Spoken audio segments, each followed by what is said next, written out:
It's time to enter the arena. Welcome to Gladiator School, a podcast where we explore information as the new warfighting capability, hosted by II MEF Information Group. Welcome, sir, to the first episode of Gladiator School. Are you ready to enter the arena? More than ready, because we're already in it, the arena. That's why we're naming this podcast Gladiator School. I absolutely inherently believe the MEF Information Group, and that's not just II MEF Information Group, that's any of the MEF Information Groups, are in the arena each and every day. The information environment, every day, very real, and that's what our Marines grapple with each and every day. So by Gladiator School, I mean we are the ones figuring out what it means to conduct operations information environment for the Marine Corps. They are in Gladiator School, and they're going to leave better equipped to deal with that information environment. And so hence the podcast. When a lot of people ask me, like, what does the MIG do? What is operations information environment? That's what this podcast is designed to do, tell people what it looks like in practice. Awesome. Well, after that, I would just like to introduce you to everyone. So you're Colonel Brian Russell. You are the commanding officer of II MEF Information Group in sunny Camp Lejeune, North Carolina. And we touched on Gladiator School, how you came up with the name. But my question is, where exactly does that come from? Because me personally, I'm 100% a Russell Crowe fan. That's what I think of when I think of Gladiator School. So, are you right there with me, or are we going in a completely different direction? No, I absolutely have to quote my source on this one, and I stole this directly from our current Deputy Commandant of Information, okay. Lieutenant General Glavey. He was the commanding officer of Marine Forces Cyberspace Command. Okay. Same thing. Those Marines are in the arena each and every day. Cyber domain is a day on, stay on type of thing. Protecting our networks, operating against our adversaries in the cyberspace domain. That's what Marfor Cyber does. And so he always called Marfor Cyber Gladiator School. And we do the very same things here in the information environment each and every day. So we are figuring a lot of things out, new concepts that are emerging across the Marine Corps. How do we do information warfare or OIE, whatever your terminology is? And we can have a conversation about that too. What do those terms mean? We are doing that each and every day. And so that's where I got Gladiator School from.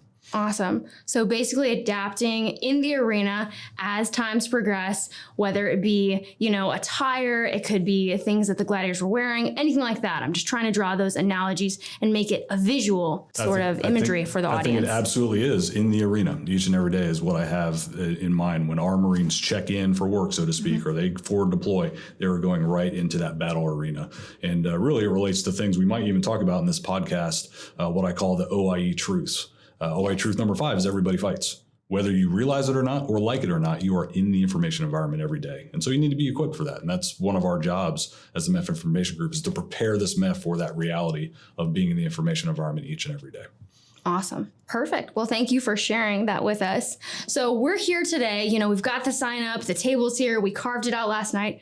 We want to give the audience a sneak peek behind the curtain and let them know what exactly the MIG is. Right? Because maybe some people have heard the phrase, maybe someone's told someone else, hey, I work with the MIG. What is the MIG? And we know that the MIG is important to the MAGTF, but why is it important now more than ever? So I think we've all come to a realization that the information environment is very important to what we do for military operations. I am charged with helping the MEF commander generate information advantage against our adversaries from a competition every day or conflict and crisis when we quote unquote go to war, provide information advantage to the MEF commander. And there's emerging doctrine on that. Marine Corps Doctrine Publication number 8 is about to be published. It's called Information to describe that warfighting function. And we will see terminology and frameworks for what that means, information advantage. And we can even talk more about that during the podcast. How I've expressed it to all the Marines here is really I do 3 things in each and every day. And that's anyone in the MEF Information Group. I collect information. Okay. So what is going on in the information environment? I'm collecting that information, analyzing it on behalf of the MEF commander or our supportive forces. I also protect that information. I want to make sure the adversaries don't get after it and deceive us as to what we're up to. So I have forces and capabilities to help protect that information from the adversary. And then last, I project information. And that is day on, stay on. It's communication strategy. Inform key audiences. It's from an influence perspective. It's even the demonstration of our physical activities. Is a projection of information in this new environment. So that's really how I help people understand what is that MIG mission we do. We collect, we protect, and we project information. That's how I help the MEF commander get information advantage. Okay. So my follow-up to that would be, so we're collecting information, right? To someone who's hearing this for the first time, or maybe they've heard it, in sidebar conversations. If we say we're collecting information, right? We're protecting it, we're projecting it. When I hear collect and project, I mean, synonymous to possibly, is that kind of PSYOPs? Is that intel? Or what makes us different from them? I think what makes the MEF Information Group different and why the MEF Information Group was created was to consider all of our capabilities. And we've got amazing capabilities across formation. All of those you mentioned, communications and intelligence, even fires capability in our Air and Naval Gunfire Liaison Company, psychological operations. It's how they all work together. Just my communications formation inherently is multidimensional. What do I mean by that? They collect information from their communications gear, correct? They're receiving transmissions. There's immediately a spectrum consideration for that. If they're collecting information from satellites, satellite communication, there's a space domain consideration. So I've got to consider that now. From the protect aspect, how do I protect that? I use defensive cyber formations to do that, also inside the MEF Information Group. It's how all of that works together holistically to perform those functions, not just individual capabilities working by themselves. This is, in fact, something akin to 21st century combined arms warfare that we're doing here in the MEF Information Group. Segueing us into our next question, people say, we want to ensure the MAGTF commander's ability to facilitate friendly forces, maneuvering and denying the enemy freedom of action in the information environment. So let's take that down and let's kind of dissect that. So if I hear someone say, I want you to deny the enemy freedom of action, and then let's put a period there or a pause, if you will. So if we wanted to make that akin to an infantry mindset, all right, there's a point A, there's a point B, and there's a point C. If, you want me to stop someone from getting from point A to point C, I'm going to put something at point B, and I'm going to make sure that doesn't happen. So I'm denying the enemy freedom of action. But when we take it to the MIG perspective, and you want, or someone else wants, to deny the enemy freedom of action in the information environment without that physical domain, and this is where it kind of gets cool, right? Because this is where we get into the collecting, the protecting, the projecting. How does that translate? I like using a cyberspace example for that, particularly as the service considers concepts like all domain reconnaissance and counter reconnaissance. We're very comfortable physical domain, land, sea, even aviation reconnaissance. What does that mean from a cyber perspective? Well, what that means from my cyber force that conducts reconnaissance is identifying what we believe key terrain is in cyberspace. And that is typically one of our weapon systems, or it is typically a portion of our command and control system that we believe the enemy is going to try and influence. They're trying to shut down our kill chain too. And so I direct my force to conduct a reconnaissance operation on that key cyber terrain. They're literally putting the equivalent of virtual binoculars on that key terrain in cyberspace and watching for the adversary presence, just like a normal reconnaissance team does. And if they detect that adversary presence, they are capable of countering it. So we detect adversary presence in our network, they are postured to observe it and then take action against it. That is protecting our networks from cyber activity, from a cyber reconnaissance or maneuver perspective. Okay. And so when you say they're ready and they're postured to project, right? That's what I think when we go back to collect, protect, project. They're projecting in order to interrupt that kill chain and to protect that information.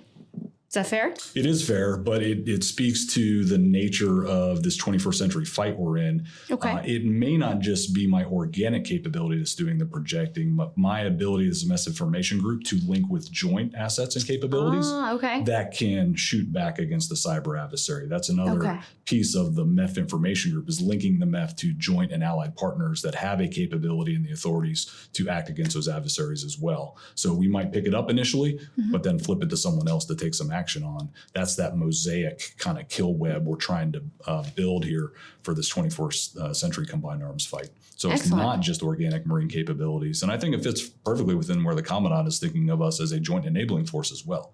We may just find the action and tip it to someone else to take the action against. Okay. We want to sort of unpack, how does the MIG achieve the effects on the battlefield, right? We talked a little bit about that, and you did a beautiful job of explaining. And how do we maneuver in the information environment? So the MIG is made up of the subordinate commands, right? We've got 2nd Intel Battalion, 8th Com. We've got Radio Battalion, we've got Anglico, we've got the MEF Support Battalion, Comstrat Company. All of these are working together synergistically in order to achieve the effects that you just talked about. So if we, again, analogies are my favorite, I hope you don't mind, but making that analogy, let's say going back to something that every single person is probably very familiar with in the Marine Corps because of the roots. So a line company, right? You've got three rifle platoons, as I was, one weapons platoon, you've got 240s, 60s, and then you've got 0311s. We know how they all work together if you put them on the battlefield. So taking all of those subordinate elements, if you could just briefly kind of give us a peek, and this is what I'm talking about, this is where it really gets juicy and great. How do all of these subordinate elements work together? Paint us a picture to really maneuver.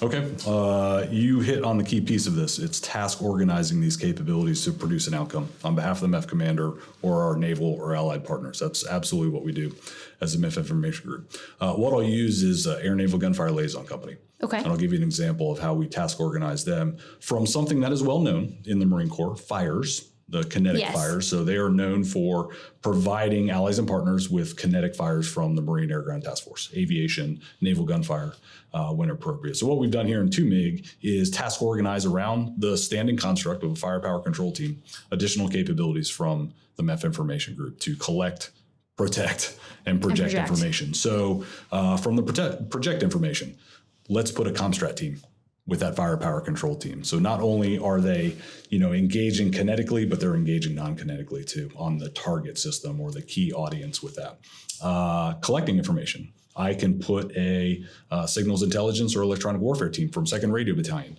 as part of that team to understand the environment and perhaps direction find against our adversaries who are trying to go against that team. Okay. The protect information. I can put a cyber team with that to protect their information systems at the very same time. And that is the inherent nature and value of the MEF information group, is task organizing all those capabilities together. And I think another thing, back to my comment about linking the MEF to joint capabilities, particularly when we talk all domain, cyber, and space capabilities, think about what Anglico really is. The inherent nature of Anglico is providing MAGTF capabilities to allies and partners, and they were created out of World War II to facilitate cross-domain maneuver. How do I get from the sea to the land and employ aviation assets or assets from the sea to produce outcomes? We're doing the very same thing here, MEF Information Group, just 2 more domains, cyber and space. So that's what the MIG does, task organized capabilities together. Awesome. Perfect. And it's great that you went into that. I'm glad that you explained that, because that was actually going to be one of my next questions is, since we used Anglico as a beautiful example, how exactly did they play the role? But you outlined that beautifully, so thank you. Sure.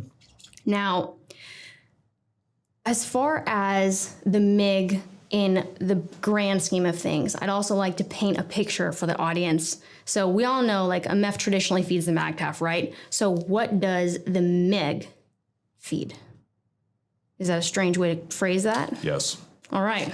I'm trying to walk us on here to sort of paint a picture for people so that if they are following so far, all right, yes, the MIG has these capabilities, they're protecting, they're collecting, they're projecting, we have all these subordinate elements. Now, if you're looking at how everything breaks down in the Marine Corps, where's the MIG in that? Okay, so as a subordinate element of a Marine Expeditionary Force, I will clarify that job number 1 is to support my MEF commander. So task organize those capabilities in support of the MEF fight, but we always don't fight as MEFs, right? We deploy subordinate MAGTFs. So if that's a Marine Expeditionary Brigade, where are they going to come for that all-domain expertise or the collect, protect, and project? They're going to come to the MIG, and I task organize a formation that can deploy with the Marine Expeditionary Brigade. Same thing we do with our Marine Expeditionary units. Collect, protect, project, form a MIG detachment, and send that out to the Marine Expeditionary Unit for their deployment. And we can apply that model to allies or partners, as I mentioned with Anglico. If they need that type of capability, can do that with them. And certainly from where we are right now in support of our Commandant Naval Integration, we can provide those capabilities to fleets or subordinate task groups or task elements inside a maritime construct.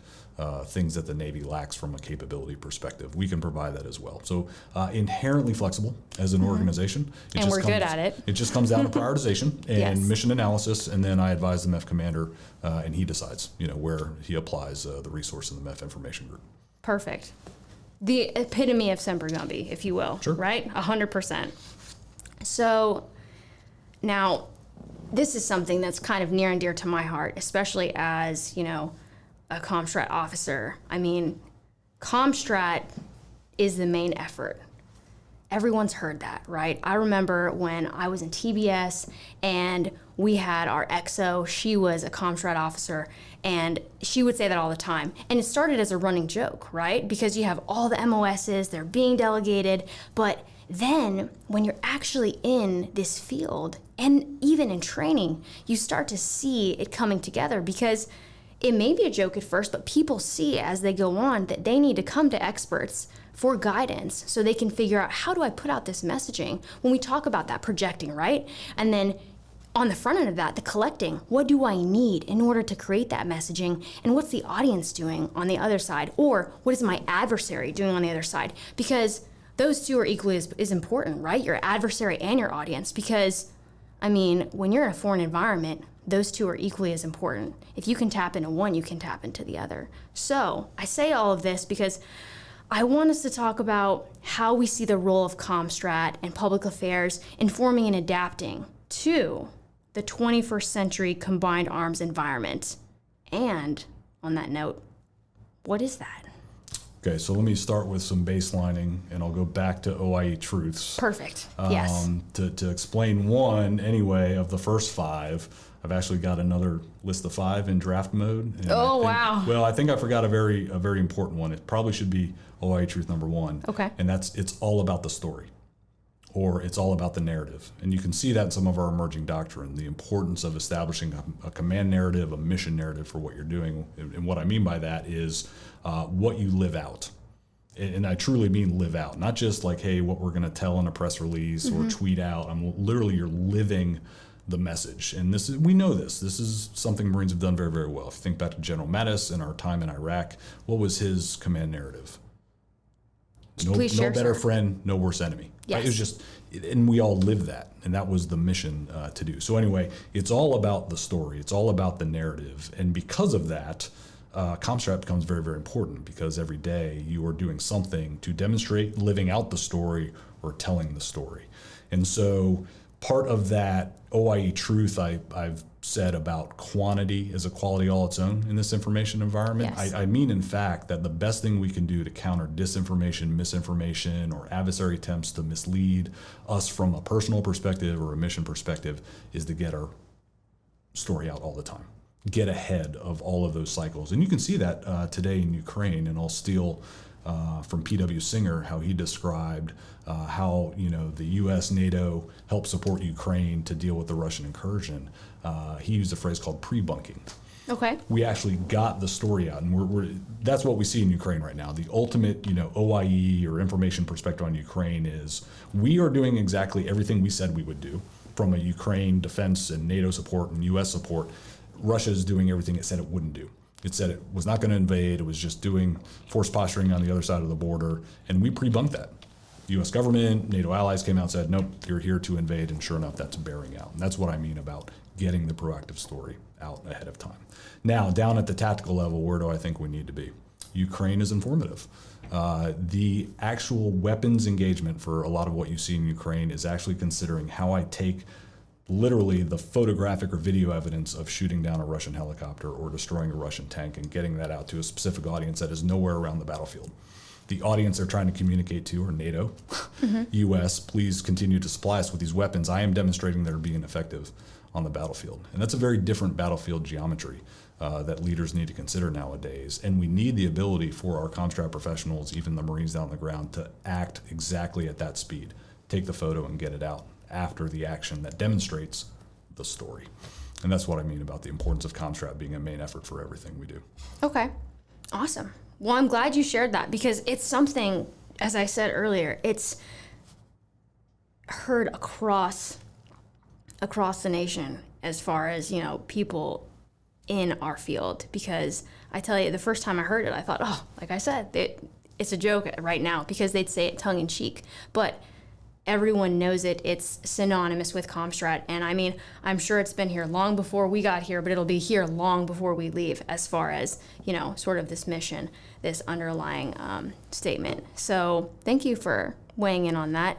And it's actually the perfect segue into the War on Rocks article, right, that came out recently. And it contained the following quote: "It is not enough to destroy a Russian tank. You have to upload a video as well as galvanize public opinion and galvanize will. The proliferation of precision strike in a connected world alters battlefield geometry and creates a new character to combined arms. What can be seen can be hit. What can be hit can be destroyed. What can be uploaded can mobilize people and resources." And I think what you just said is a perfect example of that, in the sense that if you have that video footage, capture it, get it out there, because at the end of the day, I mean, that's crucial information that we can use, especially in today's environment. I mean, everything is on a cell phone. Everything is instantly available to people.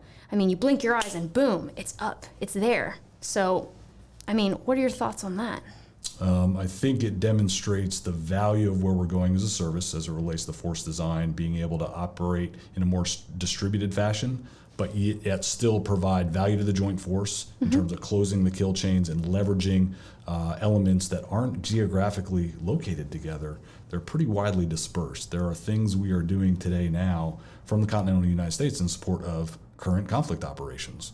That's a phenomenal capability that, as long as you plan for it appropriately, as long as you have the target system analysis and development, it's coordinated with the theater commander or the component commander, it's all possible. And that's what that article talks about in battle space geometry and mosaic kill webs. Not just everything that's in the box, so to speak, that you have access to. You have a lot of other considerations outside the area of operations, from both a who do I want to achieve an effect with, or what capability can I leverage that isn't necessarily in the conflict zone.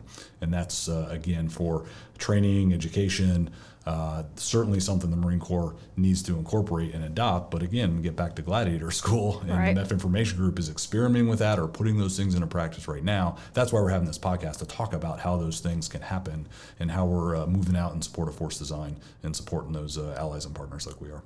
Awesome. I love it. Love to hear it. So in July 2021, again, we're going to go for another article here, one that you're probably very familiar with. An article by the name of "The Role of II MEF Information Group, the Perspective of its Commanding General" was published on Second Line of Defense. You, sir, were quoted saying, "Whether you like it or not, you are in the information environment. All of our Marines on their computer systems every day are in that environment. You need to be careful about it, but we can maximize some opportunities as well." So I love that everything's flowing the way it is, because two questions. How do you define the information environment? And what I want to do is just keep this as simple as possible, because we've given the audience, a deep dive into it, but how would you just define it? If someone says information environment, what does that mean to you? So we probably need to correct the record and just acknowledge I am not a commanding general of the MEF Information Group. However that title got into the article, don't know. But yeah, I am familiar with the article. I will use the doctrinal definition of the information environment. Okay. And then help tease out, like, what does that really mean when I say our Marines need to be aware of that and what threat they're under or the opportunity that exists. So doctrine will tell you that the information environment comes in 3 layers. Okay, 3 layers. Yeah, three layers. So the first one is physical. Second one is kind of weird because it's in the title itself. It's the informational dimension. And then last is the cognitive dimension.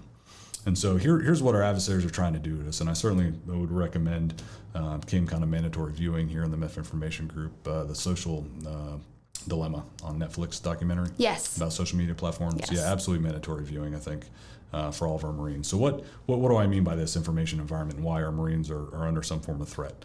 Everyone's got a cell phone nowadays, Yes. right? They're glued to it, looking at it at work or after whatever. But that's the physical layer, if you will, of the information environment. Device, physical device. So it's with us at all times. Pretty much, dimension of the information environment is that social media platform, but more so the algorithm behind it that is trying to feed you what it wants. It is designed and developed to give you what it thinks you want. Marketing 101. Trained by right? you. What you click on, what you like, you are training the algorithm, and it is designed to get you connected and stay on that device, stay on that application, buy something. It's the whole generation of the social media platforms. That's what I mean by the informational layer, that thing that's making the information flow and how it gets to an end user. And then the cognitive dimension is right in here. And that is that whole effort is designed to get you to do something. Click again, buy something. Is that influence operations? It absolutely is. And so all our Marines need to recognize that just the platform itself is designed to manipulate you, generate money, but then you have adversaries behind it or trying to leverage that reality to get you to do something else that may make you vulnerable to something they intend to do to this force. So that's what we mean by force resiliency. One, being aware of the threat, and then how to appropriately counter it and not be sucked into the algorithm or click on the link you're not supposed to, because that injects a cyber malicious something into our computer networks because you click that link. But there's opportunity, right? You mentioned there's opportunity there. And so we have experience here in II MEF and II MEF Information Group, even during our recent operations, cold response. We deployed to Norway, and I was very proud of all the Marines that understood that threat and reported to the appropriate authorities when they were being engaged by those adversaries in the information environment. They reported the spear phishing attempt. They reported the suspicious text to us.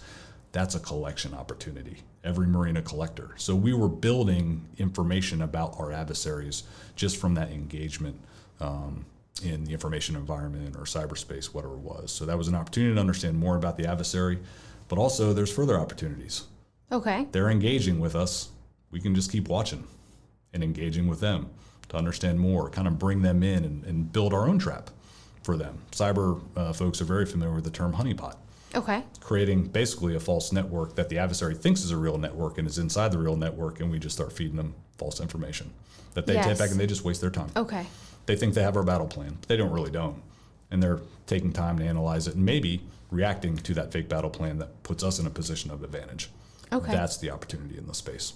Perfect. So you're basically flipping that around when we talk about, and I earlier would say marketing 101, right? As far as building that profile of someone, okay, well, on Tuesdays, this person likes to look at this, and then, they wear this kind of clothing, they go to this specific place, because just like you said, everything's being mapped out, whether it's where you're going, whether it's your conversations, because the microphones are almost always on the cell phones, and it's one of those things where everything is available. So how do we take that and utilize it in a way that makes us advantageous at the end of the day? And I love how you talked about it and you gave the exercise of cold response as an example, because that's perfect, honestly. For a real-time example of how we're utilizing that, I mean, that's great. And it gets back to service concepts, reconnaissance, counter-reconnaissance. Every Marine is in that fight. Yes. So it's back to OI truth number 5, everybody fights in this information environment. I'll even go another one, OI truth number 1, which is humans are in fact more important than hardware. This is all systems behavior we must understand. We're very focused sometimes on the kinetic targeting of tanks and ships and those type of things. Mm-hmm. There's humans behind all of that. It's a system that has leadership. We need to understand that aspect as well so we can manipulate and influence it. And we need to be cognizant that they're doing the same to us. They're trying to understand our personal behavior and then exploit us to their advantage. Awesome. Well, thank you for laying that out for us. So back again to another article.